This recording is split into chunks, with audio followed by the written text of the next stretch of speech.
ধামরাইহাট জেলায় আজকে মহেশতলা বিধানসভার অন্তর্গত রবীন্দ্রনগর থানার আন্ডারে যে ঘটনা ঘটেছে আরো একবার চোখ খুলে দিল বাংলার মানুষের, বাংলার হিন্দুদের বিশেষ করে, যে আমরা এবং বিজেপি অর্থাৎ বিজেপির নেতারা যে কথাটা বলে আসছে, মমতা বন্দ্যোপাধ্যায়ের শাসনে হিন্দুরা সুরক্ষিত নয়, পুলিশ আপনাকে বাঁচাতে পারবে না, মমতা বন্দ্যোপাধ্যায়ের পুলিশ বাঁচাতে পারবে না।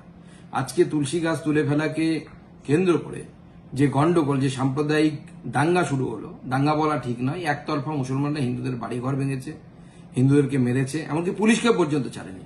পুলিশ কিন্তু একটা লাঠিচার্জ করায়নি, একটা গুলি চালায়নি। দুটো গুলি চালালে দুটো লাশ পড়লে পালিয়ে যেত। মেটিয়া বুরুজ থেকে হাজার হাজার লোক, মানে মুসলিম দাঙ্গাকারী, তারা গিয়ে সেখানে দাঙ্গা হাঙ্গামা করেছে। অথচ ইতিহাস পড়লে বোঝা যায় যে মেটিয়া বুরুজের লোক যারা, তারা লখনৌর নবাবের সাথে পশ্চিমবঙ্গে এসেছিল। আদতে তাদের পূর্বপুরুষ পশ্চিমবঙ্গের বাসিন্দায় না।